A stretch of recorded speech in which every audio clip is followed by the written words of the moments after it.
Nous voulons remercier le Seigneur pour tout ce qu'il désire pour nous, que nous puissions vivre cette grâce abondante en lui, en écoutant ces paroles d'encouragement, de nous réjouir en lui parce qu'il est le Seigneur.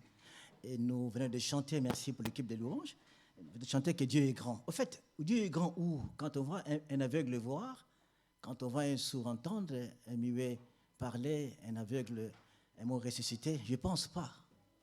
Je ne pense pas d'abord ça. Dieu est grand quand le cœur de l'homme est transformé. C'est le plus terrible. L'aveugle peut voir, le sourd peut entendre, mais le problème, c'est le cœur de l'homme qui est si dur. Dieu est grand quand le cœur de l'homme change. Et quand nous chantons que Dieu est grand, qu'on soit petit, jeune ou grand ou une personne âgée, Dieu est grand quand le cœur de l'homme change, c'est là où Dieu est grand. Dans ces chants que nous chantons, ce n'est pas l'aveugle. Ce n'est pas avoir des grandes bénédictions que Dieu nous donne. Oui, c'est vrai, Dieu est grand, mais Dieu est grand centré sur le cœur qui change. Les choses profondes ou mauvaises sont déracinées. C'est là où Dieu est grand. La science, la connaissance humaine, tout ce qu'on peut faire ne peut pas changer le cœur de l'homme. Et la Bible est formelle, dit que le cœur de l'homme est mauvais par-dessus tout. Qui peut le connaître? Qui peut le sonder? Et même au point où le cœur de l'homme est un puits profond qu'on ne peut pas pénétrer. C'est seul Dieu qui peut le changer. Là, on peut dire que Dieu est grand. Amen. Amen. Alors, un homme m'a dit hier, avant-hier, il m'a dit, mais monsieur, c'est l'été ou l'hiver? J'ai dit, mais c'est les deux. Comme c'est les deux, quand on dit Amen, c'est un compte quand même. On a tout. Il y a un prolongement. L'été et l'hiver ensemble. Et Dieu dit, c'est sa terre à lui, il fait ce qu'il veut, il est souverain. Dieu a changé ton cœur, il est grand. Dieu a enlevé quelques habitudes mauvaises, il est grand. Dieu t'a accordé la vitesse sur un péché, il est grand. C'est le Seigneur. C'est lui qui nous aime tellement. Alors, nous avons des enfants avec nous, c'est un peu chaud. Notre sujet, c'est de continuer avec le programme de la mission, de l'évangélisation. On y tient à ça. Alors, les parents ont un grand devoir aujourd'hui à la maison. Avant de prendre le bon repas, faites-les un petit rappel de la leçon d'aujourd'hui. Juste quelques 2-3 points de rappeler, soit le soir, soit la journée pendant le goûter. Qu'est-ce que tu as appris à l'église? Donc, vous devez les rappeler à la maison, quelques points qui, à leur niveau, qu'ils comprennent un peu la parole d'aujourd'hui. Je vous invite à la prière maintenant. Nous voulons te rendre gloire, notre Père, parce que tu es grand. Tu nous as changés, tu continues à nous transformer, tu es grand et tu es puissant. C'est là qui fait ta grandeur dans nos cœurs, dans nos vies. Autour de nous, c'est vrai, tu guéris les malades, tu fais des prodiges extraordinaires, mais tu es grand parce que tu nous as donné une nouvelle vie. Nous qui étions morts à l'époque, esclaves du péché, tu nous as arrachés de la puissance des ténèbres. Nous te rendons gloire. Père Céleste, nous te bénissons pour ta présence parmi nous, par ton esprit. Et nous voulons maintenant écouter ta parole. Tu sais toutes choses, tu connais au fond de nos cœurs ce qu'il y a. Que les barrières tombent. Et que les yeux s'ouvrent. Que le cœur se tourne vers toi. Et que ton esprit nous parle. Père, nous nous remettons entre tes mains. Glorifie ton nom au milieu de nous. Seigneur Jésus, tu as promis que je suis avec vous tous les jours jusqu'à la fin du monde. Merci pour ta présence ce matin ici. Louange à toi. Amen. Nous continuons notre programme sur la mission. C'est le mois d'évangélisation, le mois des missions, octobre et novembre. Et aujourd'hui, nous voulons parler sur ce sujet, une équipe en mission, dans Luc chapitre 10, versets 1 à 4.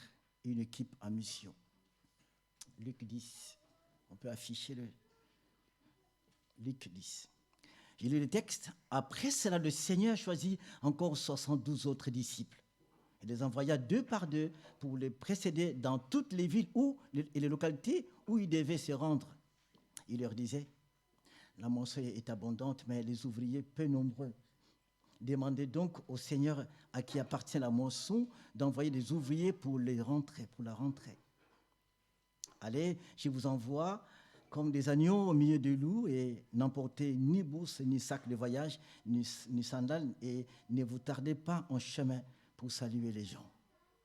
Voici le texte. Une équipe en mission.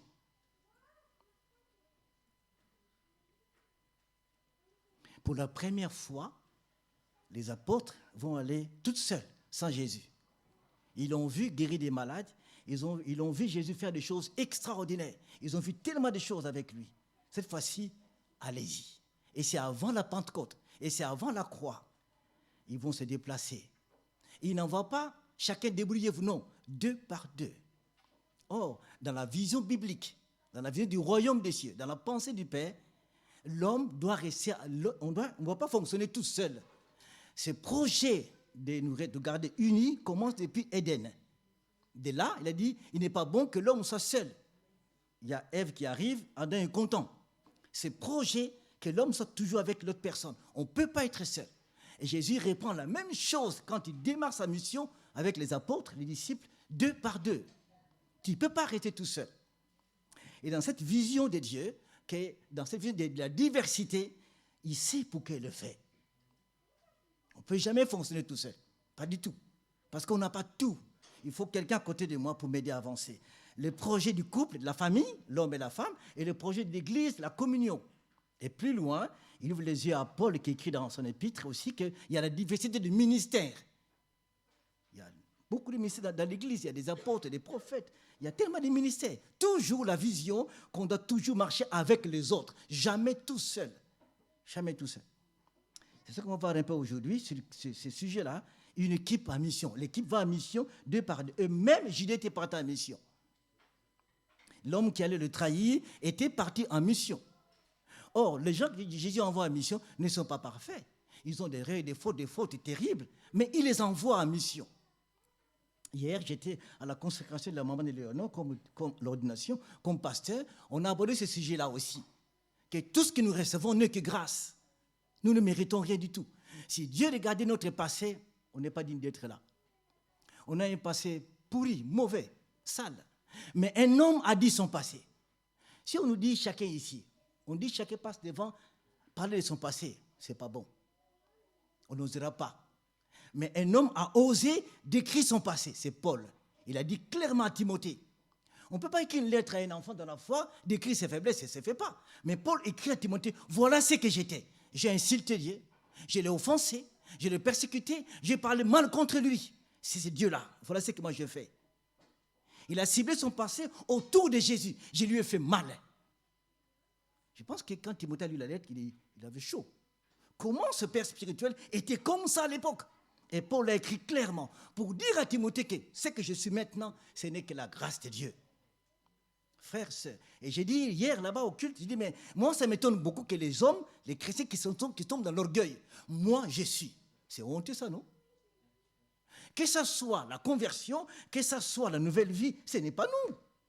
Ce n'est pas nous. Que ce soit je fais une activité mieux que les autres, ce n'est pas moi. C'est Jésus qui fait tout ça en nous. Amen. Ça m'étonne que les gens sont orgueilleux des choses de Dieu.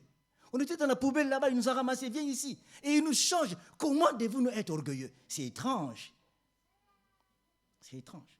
Et du coup, nous nous trouvons ce matin dans cette pensée que nous voulons travailler en équipe. On verra ce texte et puis on va finir par Paul qui s'adresse à Timothée vers la fin de sa vie, dans 2 Timothée. On va voir, on va nous afficher la première partie de ce projet. L'équipe est à monsieur qui est là, le texte est là. Jésus dit ceci, dans cette parole-là, il dit quelque chose de très important pour nous, qu'on doit saisir. Après cela, le Seigneur choisit 72 autres disciples. Il les envoya 2 par 2. C'est l'équipe qui va aller en mission. Pour le précéder dans toutes les villes où il devait lui-même aller. En ce moment-là, Jésus, s'il est en Palestine, s'il est en Galilée, il n'est pas au sud de la Palestine. Là où il était, il est là. Mais son esprit connaissait tout. En ce moment-là, il vivait une partie sur place. Il n'est pas dans toutes les villes, mais il envoie les disciples, allez-y, là où moi je devais aller, allez-y. L'équipe est constituée. L'équipe va aller. Nous aurons un travail à faire le 6 novembre. On va peut-être travailler tous ensemble pour préparer l'équipe dans la vision vers Noisy-les-Grands. On ne fera jamais les choses tout seul. Parce que chacun a quelque chose à apporter aussi. On peut aller à 2, à 3 pour faire quelque chose de bien aussi. Alors nous sommes en mission, dont la mission du Seigneur est lui-même le Seigneur. Aujourd'hui, Jésus, on ne le voit pas. On ne le voit pas du tout. Il est invisible, mais il travaille au fond de nous. Il y a des villes que nous devons visiter, il y a des pays, il y a des endroits qu'on doit aller avec lui. Avec lui, mais à 2, à 3, à 4. Il n'y va pas tout seul.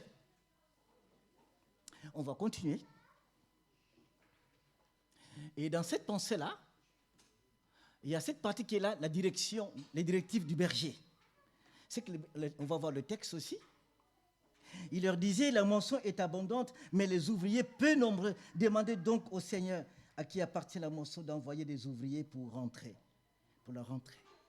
Jésus donne des directives à ceux qui vont à la mission. Regardez le verset qui est devant vous. La moisson est abondante. Priez. Dans notre version, on dit prier. Ici, il dit demander. À quel moment? Or, la moisson appartient à Dieu le Père, non? Pourquoi nous, on doit prier? C'est lui qui va dire, écoutez, bon, j'ai choisi tel, je l'envoie là-bas. Pourquoi les gens qui l'envoient, une partie qui savent déjà, doivent prier pour que Dieu envoie d'autres personnes? Ce verset est formidable. Ce sont les gens, les chrétiens, qui sont déjà dans la moisson, qui vont voir la grandeur de la moisson. Quand on voit la moisson qui est grande, après on va commencer à prier, Seigneur, envoie les autres. Je reprends. On ne peut pas prier, Dieu envoie des gens, si tu ne comprends pas la dimension de la moisson. Non. Un homme est rentré de la mission en Afrique, quand il est rentré, il dit, mais c'est grand l'Afrique, que Dieu envoie les gens là-bas. Il est arrivé sur place. Il est au Cameroun. Il a vu la moisson qui est grande, il dit, mais il faut des hommes et des femmes. Mais quand il était à Paris, il n'avait pas vu la dimension d'appeler d'autres serviteurs. Frères et sœurs, tu ne peux pas prier avec efficacité si tu n'as pas compris la moisson. D'abord, on doit commencer à demander à Dieu pour nous-mêmes. Montre-moi la moisson, comment elle est. Montre-moi cette moisson, elle est comment? Si Dieu nous ouvre les yeux à voir la moisson, qu'elle est grande, alors quand on verra l'ampleur du problème, on va se mettre à genoux, Seigneur, alors envoie les autres. Nous ferons une prière efficace et qui va avoir des échos dans le ciel. Du coup, notre prière qu'on va prier, que Dieu envoie les gens, va entrer dans le programme du plan divin. Dieu sait, quelqu'un qui viendra comme serviteur, il habite au Brésil. Il peut l'envoyer, mais il attend de t'écouter, toi qui as vu la moisson. Seigneur, envoie quelqu'un. Ça va résonner au Brésil. Quelqu'un viendra. Amen. Comprends la moisson. Si je ne comprends pas la moisson, je ne pourrai pas prier. Jésus commence par là. L'équipe qui va partir en moisson, si elle commence à travailler, elle voit les choses, elle va dire, écoutez, bon, il faut qu'on demande à Dieu d'intervenir aussi. Je viens de la pastorale de la fédération, c'est une fois par an, c'est les 3 jours. On a débattu beaucoup sur les programmes, comment on va évangéliser. Il y a une crise pastorale aujourd'hui, une crise des missions dans le monde, surtout dans la fédération baptiste. On a donné plein d'idées. Je disais à un pasteur, mais ça c'est bien tout ça. Mais le problème c'est quoi? Il faut qu'on prie pour que l'Église voie. Si les chrétiens voient, on ne va pas les pousser à devenir pasteurs, non? On ne va pas les pousser. Dieu va agir en eux. Ils vont voir, oui, je vais m'engager. Les pasteurs ont dit, écoutez, il y a très peu de gens qui disent, oui, je vais à la mission. Très peu, et même zéro, il n'y en a pas des églises. Le problème, ce n'est pas le programme, que les yeux voient. Qui va aller à la mission? Qui sent en lui la pensée dans la mission d'aller évangéliser? Alors, ma question est bizarre, hein? Bon, il y a un couple qui va à la mission. À Chimichi, ton père va partir, toi tu vas rester à Neuilly-Plaisance. Que Dieu nous ouvre les yeux à voir la mission. Que nos yeux voient. La moisson, elle n'est pas loin. La moisson est autour de toi. La moisson est dans ton travail. La moisson est dans ton quartier. La moisson est dans ta propre famille. La moisson est là. Et la moisson, c'est quelque chose qui est déjà prête à moissonner, à retirer, pour la faire rentrer dans la bergerie. Jésus dit ça. J'ai encore des brebis que je vais ramener chez moi. La moisson est prête. Il y a des hommes et des femmes qui sont prêts à écouter la parole et ils vont venir à Jésus. Ce n'est pas nous. Mais que Dieu nous guide non pas vers la moisson. Elle est chez nous. Elle est dans ma famille. Elle est au travail. Elle est dans ma ville. Mais qu'il m'ouvre les yeux pour voir. Mais ça, c'est la moisson. Qu'il nous ouvre les yeux pour voir la moisson. Parfois, on dit, mais Seigneur, envoie-moi en mission très loin. Non, il ne faut pas t'envoyer au plus loin là-bas, c'est pas dans quel pays. Il t'envoie auprès de toi, là où tu es. Commence par là. Il a bien décrit le programme géographique. Il a dit aux apôtres, vous commencez à Jérusalem. C'est là. Ceux qui sont tous, là où j'étais crucifié, là où j'étais humilié, c'est là qu'il faut commencer à dire. Jérusalem. Et puis vous irez plus loin. Ne visons pas l'Asie, ne visons pas l'Afrique. Visons d'abord ma ville. Créteil, Noisy-le-Grand, Paris. D'abord, je vise là-bas. Même si on a grâce d'avoir aujourd'hui Denis et sa princesse, nous sommes contents de les recevoir aujourd'hui. Ils viennent de Bordeaux, c'est loin. Hein? Je pense qu'il va viser Bordeaux cette fois-ci. Il va viser Noisy-le-Grand. Il va regarder Bordeaux parce qu'il lui le place là-bas. Mais nous qui sommes ici, je vise ma ville. Alors, avec les gens qui sont là devant moi, il y a le grand frère qui est là, et tous les autres, Isaac, avec les autres. Vous allez viser vos amis à l'école, hein, vos collègues, vos voisins, vos amis. Ça va? C'est vos amis qu'il faut regarder. Vous, écoutez la bonne nouvelle, même si c'est chaud. C'est ça votre champ d'action, leur parler de Jésus-Christ. C'est ça, leur parler. Et chacun a un endroit où Dieu lui donne une place. Un dimanche dernier, j'ai posé une question à deux gens qui étaient devant moi. Ils m'ont dit, mais oui, mais on a parlé, mais ils n'écoutent jamais. Ah, c'était beau de les écouter répondre. Ils disent, mais oui, on parle, mais ils n'écoutent pas. J'ai dit, continuez à parler, parlez toujours. Continuez à parler, chers amis. Oui, ton ami qui était dimanche dernier, je ne le vois pas aujourd'hui. Il n'est pas là, ton cousin. Ah bon. Celui qui a dit, mais je parle, et il n'écoute pas. Bon, on va continuer à parler. C'est ça la moisson qui est au collège, qui est au lycée. La moisson est là. Allez. C'est ça, la directive du Seigneur. La moisson qui doit rentrer. Mais Jésus n'est pas là physiquement, mais c'est par nous, c'est par toi, c'est par moi qu'on va ramener la moisson dans la bergerie. C'est une grâce extraordinaire. Jésus n'envoie pas des anges, non? Il t'envoie toi, mais c'est merveilleux. Va prendre la moisson, ramène-la. Ramène-la. C'est nous. On va faire ce travail-là, avec cette parole qu'il a, qui nous ouvre les yeux. Après, on va commencer à prier. Ça m'étonne parfois on organise des rencontres, des prières d'intercession, que Dieu envoie des ouvriers. Moi, je pose souvent des questions à ces gens qui prient. Est-ce que toi, tu as compris la moisson? Oh non? Comment tu vas prier? Si tu as compris, et tu vas prier efficacement. J'ai dit à des gens qu'on va faire une veillée de prière à Noisy-le-Grand. Ça va commencer à 23h, fin 5h du matin. Ils me disent, ah, c'est quoi ça? 23h. Qu'est-ce qu'on va faire?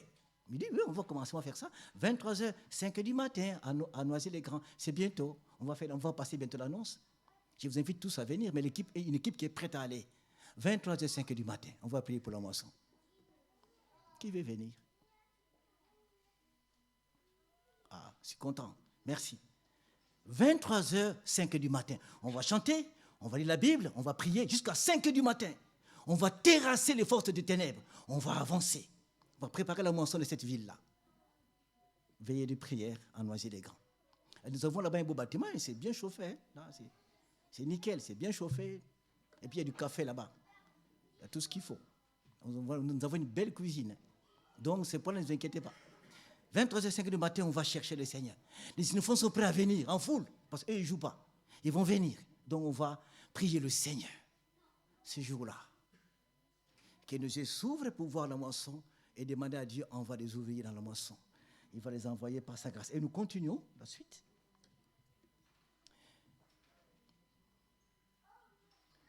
Et nous avons le discernement et la révélation. Le texte va s'afficher pour nous, c'est ça. Allez, je vous envoie comme des agneaux au milieu de loups. N'emportez pas ni sac, ni bourse, ni sac, ni sandales, et ne vous attardez pas en chemin pour saluer les gens. Nous voulons voir juste la partie qui est en rouge. Je vous envoie comme des agneaux au milieu de loups. C'est la partie qu'on dit maintenant, c'est le discernement, discerner, révéler. Jésus révèle l'ampleur, révèle la forme là où nous allons, l'état spirituel là où nous allons. Chers amis, le royaume des cieux travaille, agit dans le milieu des loups. Alors, on en a parlé un peu, un homme disait, vous savez, quand on est pasteur, quand on a des brebis, ils sont gentils, on est tout content. Quand on a des brebis compliquées, on souffre. L'un d'eux a dit, écoutez, est-ce qu'il faut faire un choix? Il n'y a pas de choix. Tous sont bons. Tout est bon. Ceux qui sont compliqués, très bien. Ceux qui sont bons, très bien. Ils sont tous là. C'est ça la moisson, c'est la brebis du Seigneur. Mais c'est là qu'il faut travailler. Or, Jésus dit, je vous envoie au milieu des loups. Il ne nous envoie pas là où il y a des bonnes choses. Non, non, non. Vous allez là.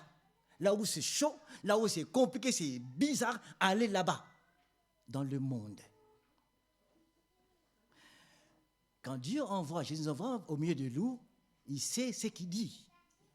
Il sait que le loup peut dévorer les brebis. Il le sait. Mais il sera avec nous. Il va nous équiper. Il va nous accompagner. Il est au milieu de nous. Il va révéler l'état spirituel du lieu où nous allons. Les loups sont là. Chers amis, au monde, il y a des loups. Parfois, tu veux parler à quelqu'un de Jésus, il t'insulte. Parfois, il refuse. C'est normal. Ne pleure pas. Quelqu'un dit, mais oui, mais ce Dieu-là n'est pas bon. Souvent, les gens qui s'énervent, qui mettent en colère. Ah oui, il ne comprend pas. Mais ne te mets pas en colère. C'est un loup. Tu n'as pas à pleurer. Parfois, tu parles, ils ne comprennent pas. Ne t'inquiète pas. C'est une réalité qu'on nous dit. Il y aura toujours l'opposition. Il y aura toujours l'opposition qui va venir. Dans la moisson, dans l'évangélisation, dans la mission. Les gens vont s'opposer toujours. Mais continue à parler.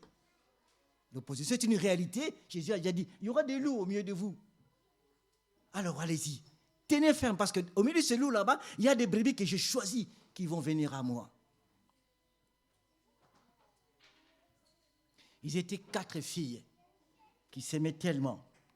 La personne est parmi nous. J'ai écouté son témoignage. Il y a 4 filles qui s'aimaient tellement et qui ont parti et regardé le film de Jésus. Toutes païennes, endurcies. Ils regardaient le film pour voir simplement pour voir et puis bon, rentrer à la maison. Mais pendant qu'ils regardaient le film, l'une d'elles, Dieu a dit, c'est toi que j'aime. Et son cœur était brisé. Je t'ai fait de voir le film. Aujourd'hui, elle sert le Seigneur. Mais les 3 autres sont restés aujourd'hui dans le monde païen.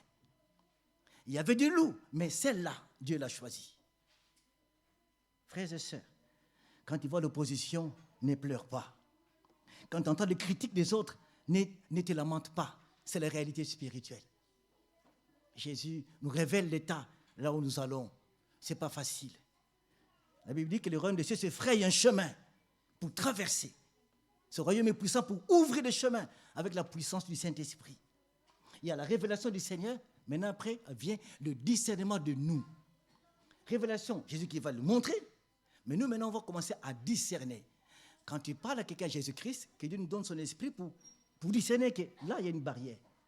Que dois-je faire? C'est dans le discernement qu'on doit maintenant arriver à jeûner et à prier, à veiller. C'est dans le discernement. La révélation, Jésus nous l'apporte déjà. Voilà l'état spirituel. Maintenant, nous, c'est le discernement. Il arrive que vous commencez un projet, vous sentez que c'est compliqué, vous commencez à discerner que non, dans ce programme-là, il faut jeûner. Alors jeûnez. Ils ont fait 3 semaines de jeûne et prière d'une église. Ils ont voulu faire un projet de croisée d'évangélisation. Ils ont dit, mais écoutez, bon, on fera 1, 2, 3 jours, on prie. Mais pendant qu'ils prient, Dieu dit, donnez-moi 3 semaines. Ils ont fait 3 semaines de jeûne et prière. C'était long. Mais quand ils ont terminé ces jeûnes de prière, parce qu'ils ont discerné le plan du Seigneur, Dieu a fait des miracles. Des choses étranges, Dieu a fait. Mais il fallait discerner quel programme. Jeûne et prière de 21 jours. Chers amis, que l'Esprit Saint remplisse nos cœurs pour qu'on trouve maintenant comment faire. Amen. Qu'il nous donne les bons discernements. Parfois, quelqu'un à qui tu parles beaucoup de l'évangile, qui ne comprend pas du tout, qui ne comprend pas, qui est tellement enfermé. Il se peut, Dieu va te faire donner le discernement de la personne. Alors, fais un jeûne de 1 jour. Prie et jeûne et tu vas voir. Fais-le. Fais-le, tu vas voir. Fais-le.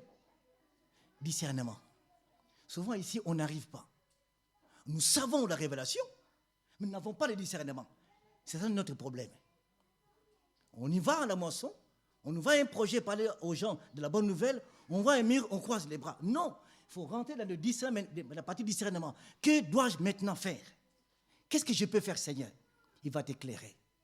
Il va te dire, ou bien tu gênes nombre de jours, ou bien tu pries intensément pour la personne. C'est ça qui nous manque souvent, le discernement du programme de Dieu. dans la mission. Pierre, Jacques et Jean avaient du discernement. Ils avaient la révélation du Seigneur, mais ils arrivaient à discerner les choses qui se passaient. Ils savaient qu'est-ce qu'il faut faire. Pierre avait un cœur rempli de joie, rempli d'amour pour le Seigneur. Et dans son cœur extraordinaire, Pierre voulait que la moisson progresse, que les gens arrivent à Jésus-Christ. Un jour, il voulait manger. Il avait faim comme nous tous. C'était déjà midi. Il pouvait attendre qu'on fasse le repas. Il était à Jopé. Et dans cette ville, il attendait, ce n'était pas sa ville. Souvent, lui, il était à Jérusalem, mais il était fait un voyage missionnaire, il était à Jopé. Le repas était là, on faisait la bonne soupe, ça sentait bon. Pierre attendait, mais il a voulu prier, discernement.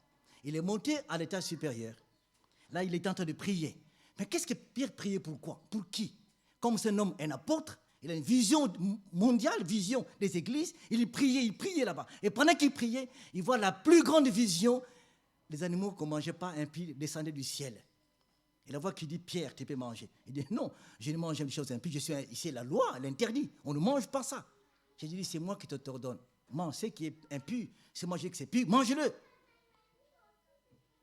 Il a reçu, pendant qu'il priait, il a reçu le discernement. Donc, il y a des gens qui vont écouter l'évangile. Après, c'était l'histoire de Corneille à Césarée. Discernement. Il avait la vision, il savait. Mais maintenant, il fallait comprendre que non, qu'est-ce que Dieu veut?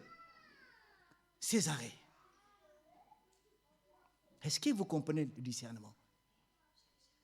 C'est une question qui est très importante, qui est beaucoup d'endroits où on évangélise, ça bloque chaque fois, parce qu'on ne prend pas cette partie pour que Dieu fasse quelque chose. Et même dans la prière pour les malades, il y a des délivrances aussi. Parfois, tu pries, mais tu pries pour quelqu'un, ça ne marche pas. Recule un peu, prends un temps de jeûne et prière. Et tu verras ce que Dieu peut faire. Prie le Seigneur autrement. Et tu verras ce que Dieu va faire dans cela. Le discernement, discerner les choses qui nous ouvrent les yeux, chers amis. Qu'on discerne qu'est-ce que Dieu veut. Enfin, on va finir par cette dernière partie.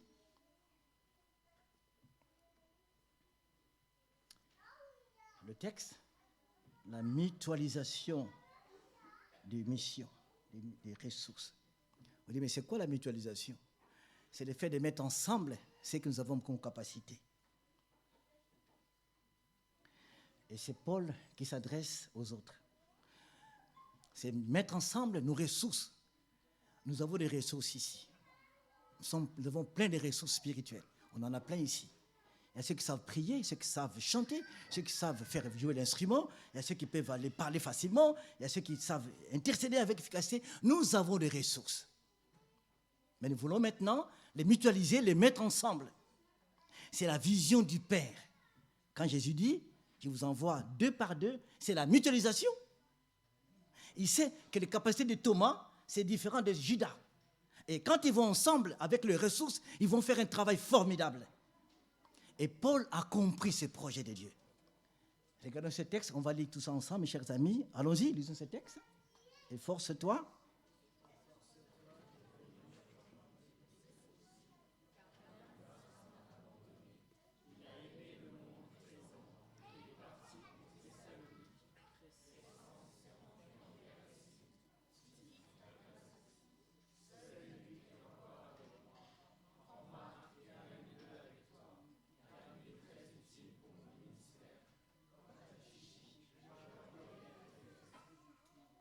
Merci. Combien de gens que Paul a cités ici? On peut voir le nombre? Il a cité combien? Dans ce bout de versets.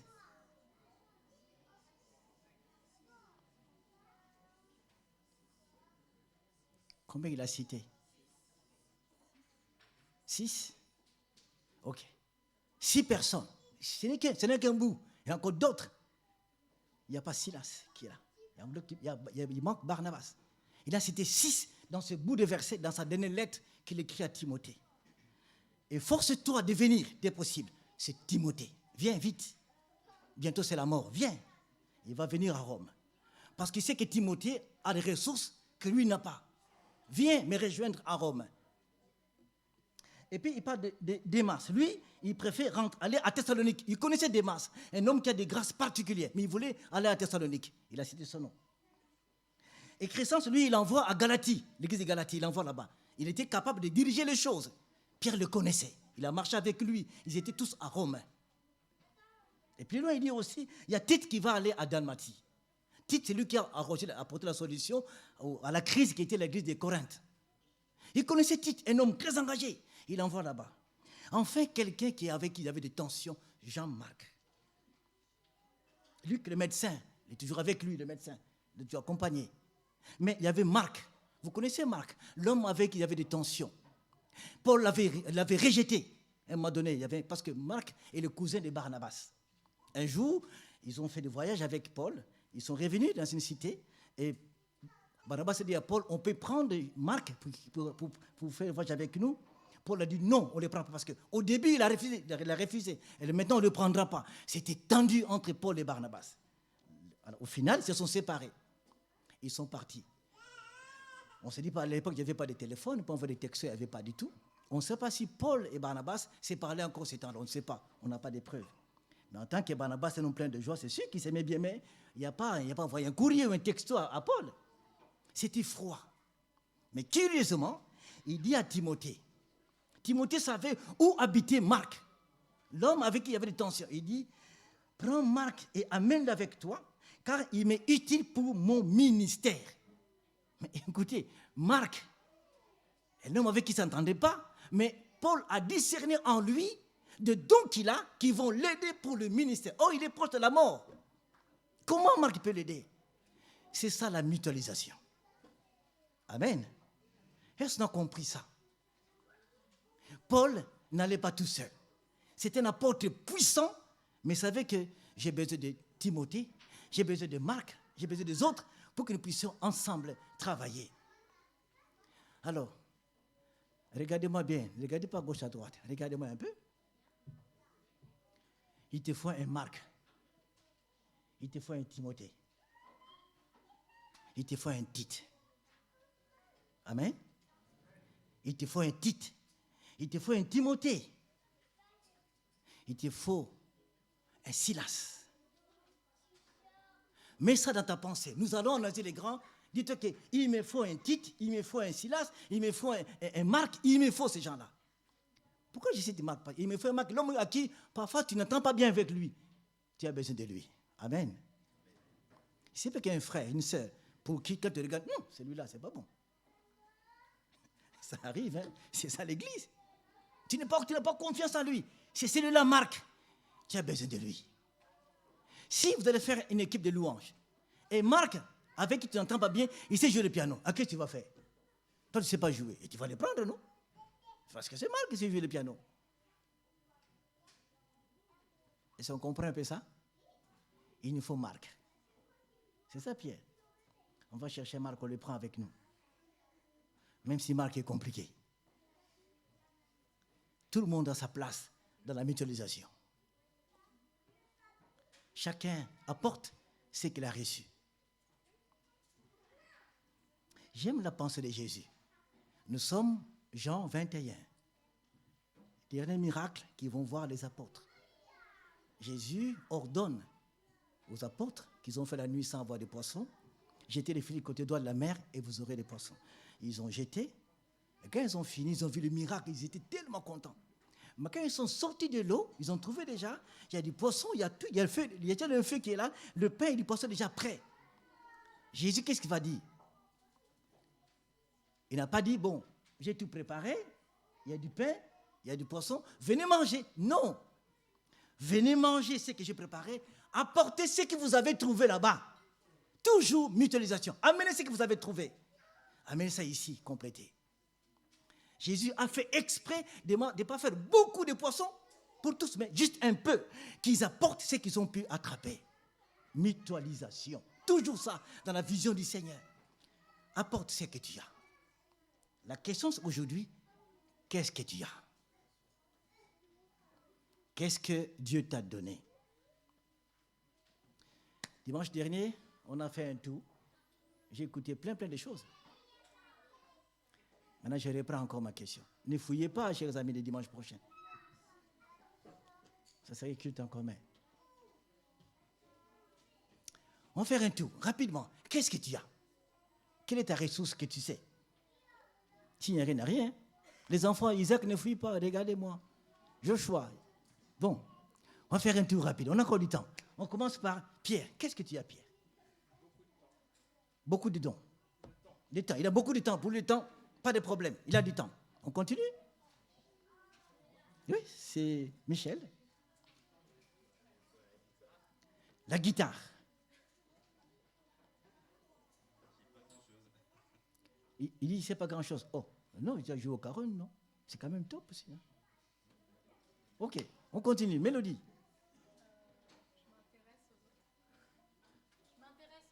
Intéressé aux autres. Jimmy. Tu ne sais pas encore. Bon, on va prier pour ça. On continue.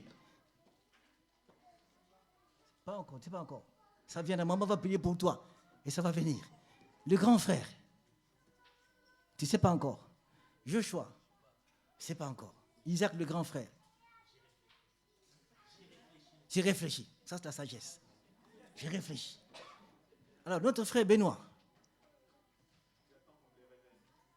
Très bien, que Dieu te réveille. Kelly, même si tu es abordé, on peut quand même écouter. Les images. J'élise. La prière. Ah, Kangeli, ça fait un siècle. Ah, Laura, je confonds. Laura, ça va? Donc, qu'est-ce que tu peux faire? Tu ne sais pas encore. Papa va prier pour toi, pour que tu trouves une solution. Florence. Merci. Gilbert. Pas encore. Bon, ça va venir. Non, pas encore. Ah. Martine. Christophe. Inviter des gens. Je venais chez toi manger, Christophe. Merci. Mélita. Parle fort. Le temps d'écouter.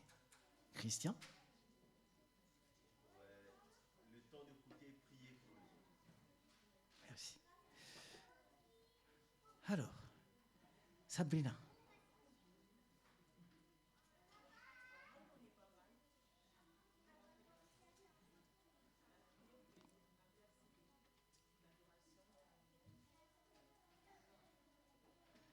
Merci. Maurice, qu'est-ce que tu peux faire pour le Seigneur? Qu'est-ce que tu as comme ressource de la part de Dieu?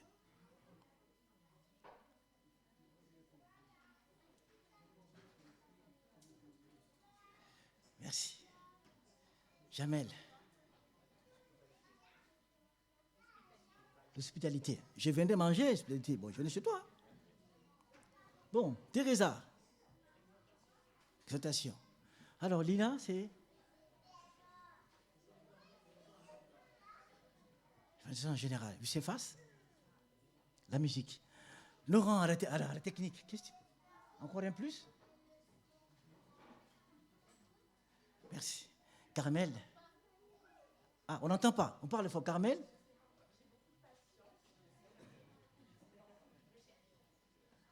Merci. Mais elle a la technique, c'est sérieux. Une fille à technique à sonner, c'est chaud. Hein? Elle est là. C'est un pas énorme. Vous savez, quand elle m'a dit, oh, je vais à la sono, elle me dit, tu vas aller où? La sono, mais c'est compliqué les filles à la sono. Elle est là. Elle va agencer la sono à Noisy-le-Grand. On va écouter la bonne musique. Carmel est là pour nous. Merci Seigneur. Alors on continue derrière Michel et Denis. Ah, Marc, oui, Marc.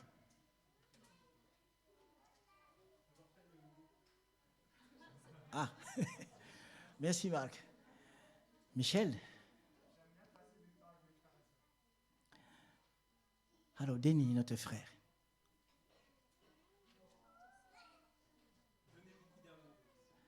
Donnez beaucoup d'amour. Merci. Alors, on continue. Tu ne vas pas mettre derrière. Ah, c'est maman Henriette.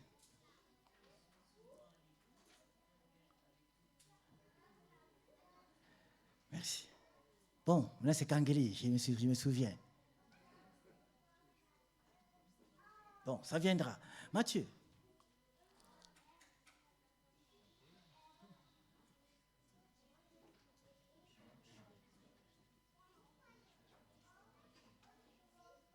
J'entends pas bien. Elle peut... Très bien. Merci. Donc, l'équipe de louange va grandir. Et il va nous aider. Jérémie.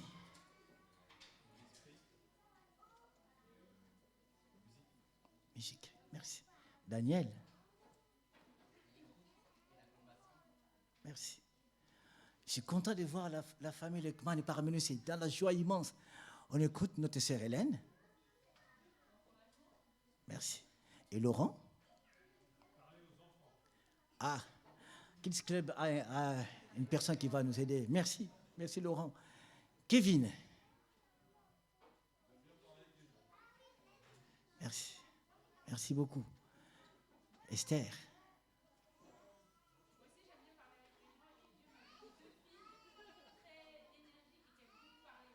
Donc ça alimente le parler. Très bien. Donc la maison est en feu. Merci Seigneur.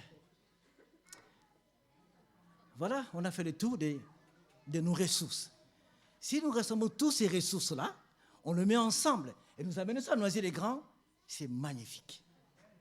On a tellement de dons, La louange, la musique, tout ce qu'on a dit, la compassion, et tout ça, on va les ramener à Noisy-les-Grands. Et pour l'instant, on prie pour ça. Seigneur, prépare-moi à bien faire les choses. Prépare-moi à bien prendre soin des gens, à les écouter, à prier avec eux. Prépare-moi, Seigneur. Voilà ces 4 choses, n'oubliez pas ça. Nous sommes une équipe en mission, c'est l'ordre du Seigneur. Il y a Jésus donne ses directives, ce qu'on doit faire par sa grâce. Il faut avoir la révélation du Seigneur et puis le discernement, comment faire quand il y a l'opposition. Enfin, mutualiser, mettre ensemble ce que Dieu nous a donné. Et quand on le met ensemble, c'est sûr et certain, il y aura le réveil.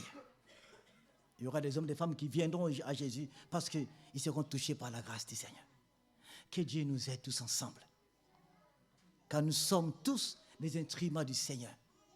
Que Dieu nous éclaire et qu'il nous montre le chemin. Parce qu'il est le bon berger. Amen. Mettons-nous debout. On va dire quelques paroles au Seigneur.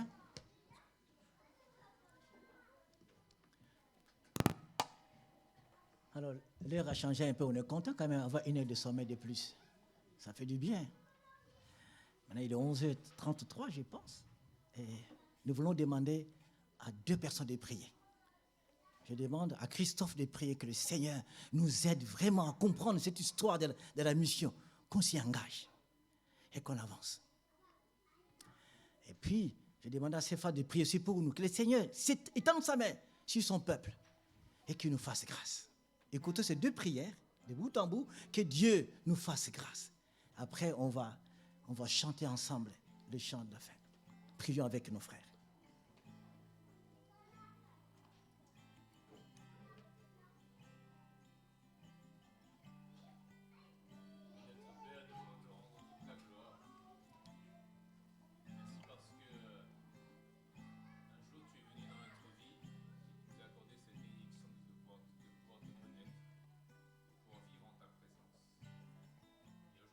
Grâce que nous vivons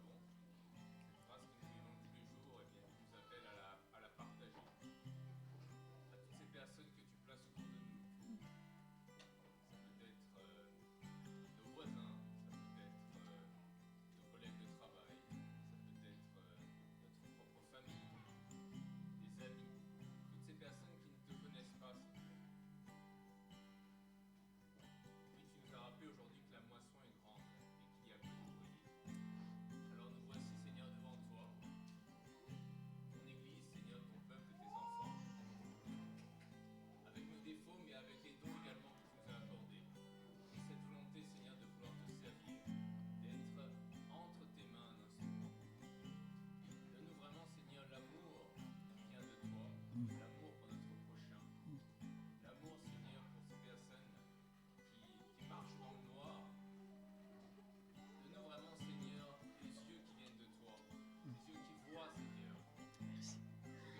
Amen. Écoutons, chantons ces chants avec l'équipe des louanges.